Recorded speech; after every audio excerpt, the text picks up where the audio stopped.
If you crave sweets and starchy carbohydrates, there are 4 things that you can do to curb those pesky cravings. I'm Tafiq Akhir, America's Healthy Lifestyle Coach. This is my 4-video series on how to combat cravings for sweets and carbs.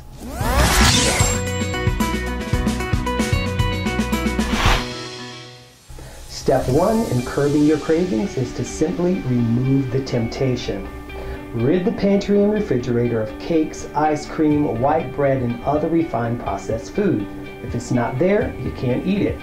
When you consume these types of food, it increases your body's desire for them. See, this is your normal blood sugar level. When you consume sugars and starchy carbs, they spike blood sugar above normal levels. The body then produces insulin to bring the blood sugar back down.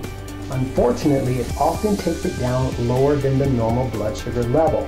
The body, which is designed to maintain balance, then craves sugar and carbs to bring it back up to normal level.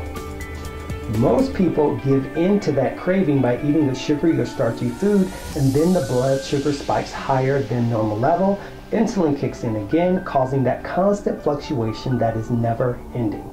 Unless, of course, you don't give in to the craving. By not having those foods readily available in your kitchen, it's easier to avoid the temptation of eating them. Out of sight will often mean out of mind. Step 2 in curbing your cravings is consume a healthy protein at breakfast. If you tend to crave sweets and starchy carbs, it typically means that you had a breakfast that was either void or too low in protein. Make sure that you're consuming protein at each and every breakfast. Now, if you do typically consume a protein at breakfast and you still get the cravings, simply increase the amount of protein that you're eating. Now, if you're having 1 egg, just make it 2 eggs. If you're having 2 eggs, just make it 3 eggs.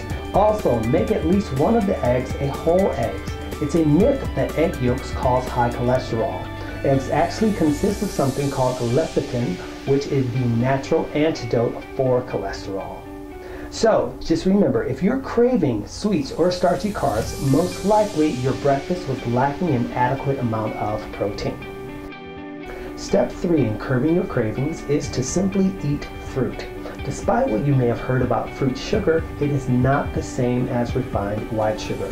Fruit sugar digests very differently in the body. It's naturally comprised of fiber and digestive enzymes that automatically slows down the absorption of sugar into the bloodstream. Fruit is also packed with various vitamins, minerals, and enzymes that are not found in regular sugar. And not only will fruit increase your nutrient consumption, it will also satisfy both your sugar and your carb cravings at the same time. Step 4 in curbing your cravings is to avoid hidden sugars.